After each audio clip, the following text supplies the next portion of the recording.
Nous abordons le quatrième discours que prononce Jésus dans l'évangile de Matthieu, un discours consacré à la vie communautaire. Après le discours en parabole, c'est assez logique que si nous sommes les fils et les filles du Père, comme nous l'avons vu précédemment, eh bien que nos relations soient des relations de frères et de sœurs et que le style de vie de la communauté soit un peu révélateur de cette réalité. Je vous propose de survoler rapidement ce discours puisque nous en lirons deux passages. Tout part au verset 1 d'une question des disciples, qui donc est le plus grand dans le royaume des cieux. Vous voyez, ils ne sont probablement pas dénués de prétention. Et Jésus répond par un geste, il place un enfant, un païdion qui a donné à notre pédagogie, notre pédiatrie, un petit enfant au milieu d'eux, et il accompagne ce geste d'une déclaration qu'il va conclure en invitant les disciples à devenir comme des enfants. Non pas à être, mais c'est un processus à devenir. À partir du verset 6, il n'est plus question d'enfants, mais de petits, des microns, qui a donné nos microbes, des êtres donc fragiles, vulnérables, puisqu'ils sont petits, et qu'il faut donc éviter à tout prix de scandaliser. Scandaliser, ce n'est pas tellement choquer. Le scandalone, c'est tout ce qui gêne la marche. Ça peut être un petit caillou dans la chaussure ou un gros rocher au milieu du chemin. Et la manière de scandaliser dans l'Évangile, c'est donc de freiner la route de foi de quelqu'un, détourner quelqu'un du chemin de foi. Et surtout si c'est un petit, Jésus dit que c'est d'autant plus grave, à tel point qu'il vaudrait mieux opter pour la mutilation de notre être plutôt que pour ce procédé. Après ces consignes sévères, nous allons trouver notre parabole, celle de la brebis égarée, les versets 12 à 14, qui se terminera aussi avec le terme de petit. Vous sentez comment Matthieu procède, on appelle ça le mot crochet. Il accroche à des mots des enseignements assez différents et variés, mais qui l'unifient en quelque sorte par ces termes qui reviennent.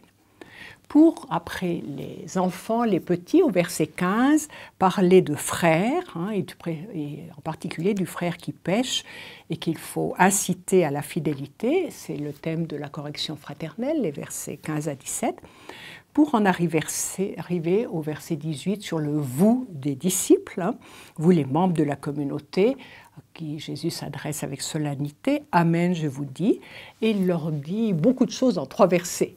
Il leur parle d'abord du pouvoir qu'il leur est donné, au verset 18, de lier et délier, de l'efficacité de la prière communautaire, quand on prie ensemble, le Père exauce, dit Jésus, et enfin de sa présence à lui, Jésus, une présence particulière, quand nous sommes réunis en communauté en son nom.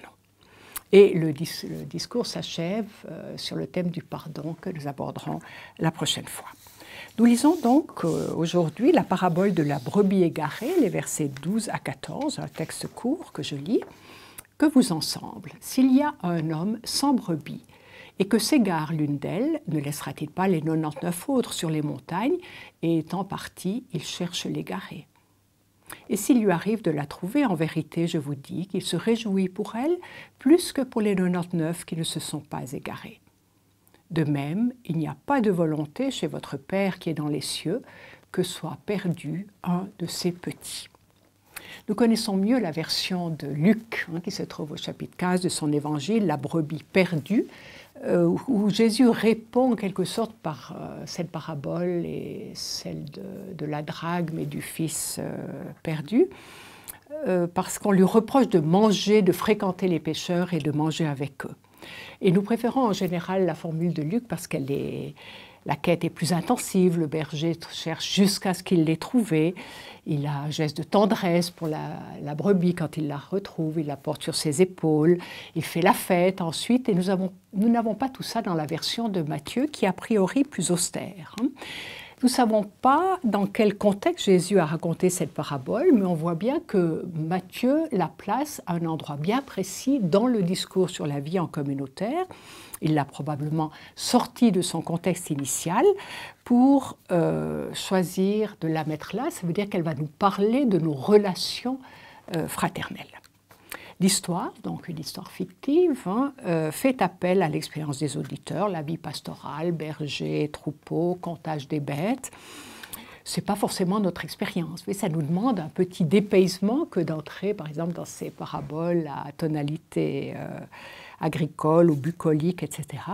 Mais la parabole fait aussi appel aux racines bibliques des auditeurs de Jésus. On connaît tellement bien dans l'Ancien Testament déjà le thème du berger et des brebis.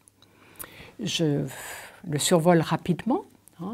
Le berger dans l'Ancien Testament, vous le savez, c'est d'abord Dieu qui est le berger de son peuple, et cela depuis l'époque des patriarches déjà. Dieu est prié comme berger. Pensez au grand psaume 23, « Tu es mon berger, celui qui me conduit à l'endroit favorable ». Et les prophètes vont utiliser cette image pour désigner soit Dieu qui est le vrai berger de son peuple, soit les chefs infidèles qui sont de mauvais bergers, qui abusent de leur pouvoir, si bien que, par exemple, un prophète comme Ézéchiel annonce que viendra le souci d'un bon berger. Et je vous lis ce texte parce qu'il est très éclairant pour notre parabole. « J'aurai souci de mes brebis. Celle qui est perdue, je la chercherai. Celle qui est égarée, je la ramènerai. Celle qui est blessée, je la panserai. Celle qui est malade, je la fortifierai. » Donc, réalisons que les auditeurs de Jésus entendent cette parabole sur cet arrière-fond. Ils savent qu'il y a la promesse d'un berger qui aura enfin le souci réel du troupeau et non plus cet accaparement comme l'ont fait les mauvais bergers. La brebis, c'est aussi une métaphore qui est aussi bien connue dans la Bible, traditionnellement pour désigner les membres du peuple d'Israël. C'est logique, si Dieu est le berger, Israël est du côté des brebis. Ils sont son troupeau. Et le Jésus de Matthieu utilise cette métaphore, par exemple, pour parler des foules qui sont fatiguées et prostrées. Elles sont comme des brebis qui n'ont pas de berger. Donc c'est tout cela qui est à l'arrière de la métaphore du berger et des brebis que nous retrouvons ici. J'en viens à la parabole qui commence par une question que vous ensemble, Jésus inclut les auditeurs, veut qu'ils soient partenaires de l'histoire, à supposer s'il y a un homme, un humain sans brebis, un chiffre rond, et que l'une d'entre elles s'égare.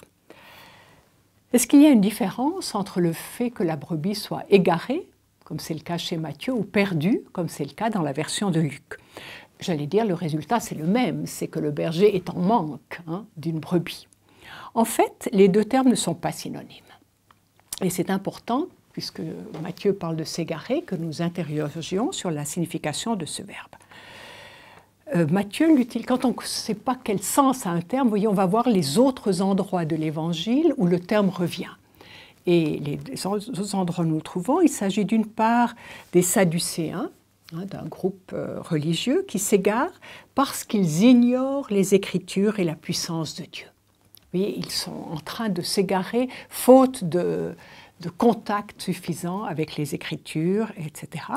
Et puis, au chapitre 25, il y a danger pour ceux qui se laissent abuser par des faux prophètes de s'égarer. Vous comprenez donc que s'égarer, c'est errer hors de la bonne voie. C'est accorder du crédit à des valeurs, que ce soit des hommes ou des doctrines, qui sont illusoires. C'est dangereux, mais c'est moins irrémédiable que la perte. Voilà, donc dans notre parabole, il s'agit d'une brebis égarée qui a quitté la bonne voie. Nous pourrions dire la voie de la justice chez Matthieu, la voie de la volonté du Père. Et elle court donc un danger, d'où il est normal que le berger laisse les autres, il ne les abandonne pas. Simplement, elles n'ont pas besoin de lui momentanément. Il laisse les 99 autres, vous sentez le contraste, pour consacrer toutes ses énergies à celle qui est menacée. Le berger cherche donc ce qui lui manque, et qui est désignée comme l'égarée. Oui, ça devient vraiment son nom, d'être l'égarée, celle qui est sortie hors de la voie de justice. Verset 13, « Et s'il lui arrive de la trouver, vous sentiez que c'est hypothétique. La brebis a pris des risques en sortant du chemin proposé, et donc il n'est pas dit que le berger va forcément la retrouver. » D'où cette déclaration solennelle du Jésus, en vérité, je vous le dis, cette formule que nous avons rencontrée maintenant plusieurs fois, qu'il se réjouit pour elle, pour l'égarée qui devient la retrouvée, plus que pour les 99, les 99 qui n'ont pas couru de risque. Et c'est compréhensible, le berger a a été habité, a craint pour celle qui était l'égarée.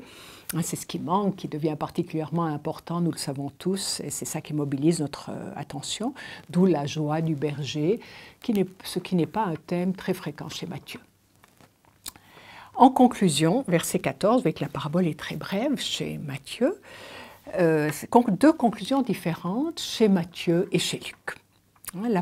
C'est à partir d'un même fond commun, d'une histoire probablement que Jésus racontait une fois, que chacun des évangélistes a orienté la lecture qu'il nous propose de faire. Ça vous montre la liberté des évangélistes avec leurs sources. Regardons d'abord la conclusion de Luc. Elle est très marquée par la théologie de saint Luc, au verset 7 du chapitre 15. « Je vous dis que de même, il y aura joie dans le ciel, plus pour un seul pécheur se repentant, que pour 99 justes qui n'ont pas besoin de repentir. » C'est très étonnant, on n'a plus les termes de la parabole, vous remarquez, on a un langage théologique, ce qui montre bien, vous voyez, que cette conclusion a été ajoutée vraisemblablement par l'évangéliste, parce qu'il veut proposer à ses lecteurs une certaine interprétation et il les conduit un peu là où il veut les mener. On n'a plus de brebis mais des pécheurs, on n'a plus la quête du berger mais la conversion des pécheurs. Qui cause plus de joie à Dieu, donc au ciel, que les justes. On n'a plus les 99 qui ne se sont pas perdus. Donc on devine que dans sa conclusion, Luc vise les scribes et les pharisiens du verset 1 qui reprochent à Jésus de fréquenter les pécheurs et que Jésus est en train de justifier en quelque sorte le fait qu'il va vers les pécheurs. Elles ne sont plus des brebis, mais des pécheurs. Il s'agit plus de les trouver, mais c'est aux brebis de se convertir. Vous sentez un peu le glissement, je n'insiste pas. J'en reviens à Matthieu, qui est très différent, parce que très marqué aussi par sa théologie. Il y a, comme chez Luc, une sorte de hiatus entre la parabole et la conclusion, puisqu'on passe aussi des termes de l'histoire à un vocabulaire théologique. Il ne s'agit plus d'égarement, mais de perte. Il ne s'agit plus de brebis, mais de petits. Il ne s'agit plus de berger, mais du Père qui est dans les cieux. Et il y a un nouveau thème que nous rencontrerons explicitement pour la première fois, la notion de volonté du Père. Donc un vrai festival de thèmes mathéens. Vous sentez combien Matthieu, avec quelle liberté, il oriente en quelque sorte la lecture d'abord de ceux qui prennent connaissance de cette parabole. Cela nous amène à nous interroger un peu sur ce terme de la volonté. Parce que ce qui nous vient spontanément à l'esprit quand on parle de la volonté du Père, c'est en général quelque chose de difficile, d'ardu, qu'on n'a pas du tout envie de connaître et encore moins de faire. Peut-être aussi est-ce en lien avec Gethsémani où nous voyons Jésus lutter dans la prière pour arriver à consentir à la volonté du Père, qui n'est pas différente de la sienne, mais qui est onéreuse particulièrement pour Jésus. Et il faut bien reconnaître aussi que dans nos expériences, on nous parle de la volonté de Dieu, surtout aux heures douloureuses. En général, près d'un cercueil, quand la maladie grave nous atteint, etc. Mais pas à l'occasion d'un baptême, d'un mariage ou d'une fête. De là à penser, vous voyez, que la volonté de Dieu est pesante, écrasante, il n'y a qu'un pas. Là encore, il nous faut regarder les autres passages où Matthieu utilise ce terme qui lui est très familier, puisqu'il l'utilise 6 fois, alors qu'on ne l'a qu'une fois chez Marc et 4 fois chez Luc. C'est vraiment un thème matthéen. Et c'est toujours la volonté du Père. Il n'est jamais question de la volonté de Jésus, celle dont Jésus demande qu'elle soit faite dans le Notre Père. Cet ajout de Matthieu, que ta volonté soit faite, que nous n'avons pas dans la version de Luc. La volonté du Père, c'est celle que Jésus finit par accueillir à Gethsémani, sachant qu'elle consiste dans le salut des hommes. C'est enfin, cette volonté du Père, c'est celle qui donne d'entrer dans le royaume. En 7,21, si on fait la volonté du Père, on entrera dans le royaume. Ou si on fait la volonté du Père, on appartiendra à la famille de Jésus en 12,50. Donc, vous sentez que dans notre texte, la volonté du Père, ce sont ses rêves passionnés, ce sont le désir profond du Père, c'est ça la volonté du Père. Et elle est clairement énoncée ici, cette volonté. Le Père ne veut, à la volonté qu'aucun de ses petits ne se perde, Vous voyez, on a passé d'égarer à perdre. Il nous faut donc nous interroger un peu aussi sur le sens de ce verbe. Le sens premier, perdre, c'est de plus avoir en sa possession. Mais ça signifie aussi mourir, périr. Par exemple, Hérode veut perdre l'enfant. Il veut le faire mourir en 2,13, où les disciples se sentent perdus dans la tempête apaisée. Nous sommes perdus, nous périssons, disent-ils, alors que Jésus dort pendant cet événement. Ça, c'est le sens premier du verbe perdre. Mais le verbe perdre a aussi, dans le Nouveau Testament, un sens théologique extrêmement important. Il signifie une mort plus grave que la mort qu'auraient pu connaître les disciples dans la barque ou que Jésus aurait pu subir de la part d'Hérode. Il signifie la perte définitive. C'est vraiment ce qui peut arriver de plus grave à un homme pour le Nouveau Testament. C'est donc l'envers du salut. Ce qui peut arriver de plus tragique à un être. Il vaut mieux perdre sa vie, dit Jésus ici-bas, mourir, que ce soit par martyr, etc., plutôt, et sauver sa vie dans l'éternité, plutôt que sauver, épargner sa vie ici-bas, et puis la perdre définitivement. Donc vous sentez que ce que Jésus affirme, c'est que le Père nourrit un désir passionné pour le salut de tous les petits. Il veut leur joie plénière, leur joie éternelle. Et j'allais dire, si déjà un père ou une mère de la terre ne peut vouloir que le bien de son enfant, vous comprenez le raisonnement, de nouveau a fortiori, à combien plus forte raison le Père des cieux pour chacun de ses enfants. C'est cela, donc, sa volonté. Le bonheur et l'accomplissement de chacun de ses petits. Il le veut pour tous, puisqu'il veut qu'aucun de ses petits ne se perde, donc que personne ne connaisse autre chose que le salut, et c'est pour cela qu'il a envoyé son Fils. Le contexte nous oriente donc, vous voyez, vers la vie communautaire, la vie ecclésiale et les lois de vie de cette communauté. Et la conclusion de la parabole nous fait découvrir quels sont vraiment les désirs du Père qui sont à exaucer par les membres de la communauté. Être fils du Père, et donc être membre de la communauté, implique de partager sa volonté profonde. On ne peut pas ne pas avoir l'esprit de famille.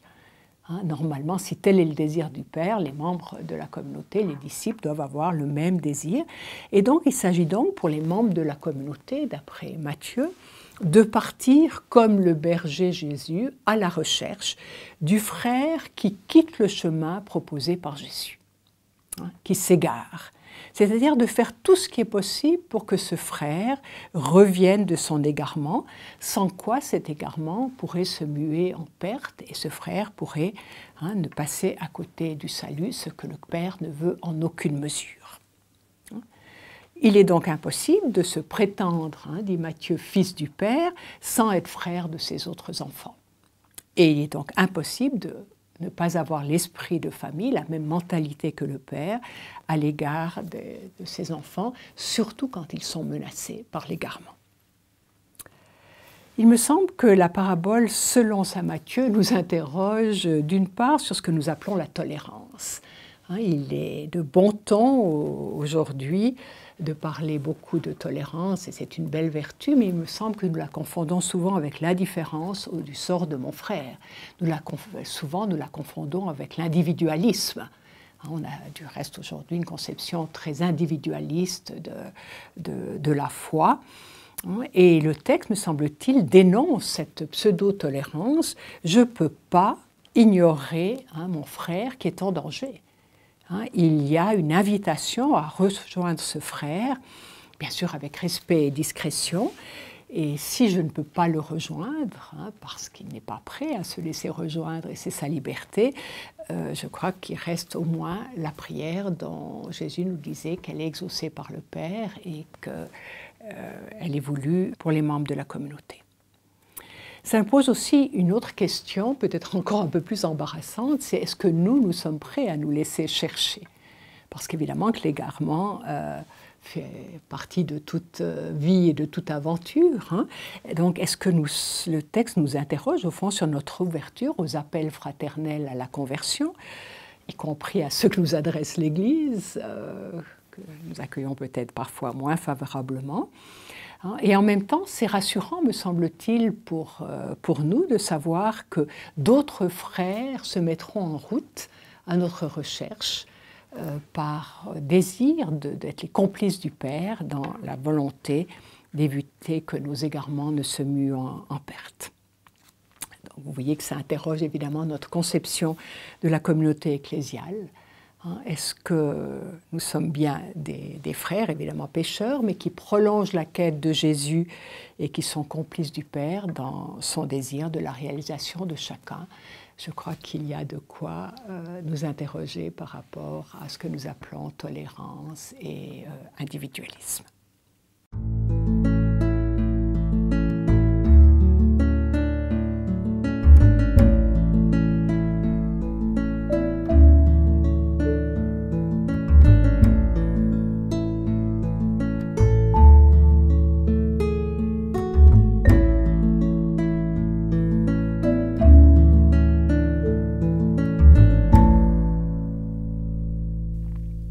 La prochaine fois, nous lirons la fin du discours communautaire, les versets 21 à 35 de ce chapitre 18, et il sera question du sommet de la vie communautaire, à savoir du pardon.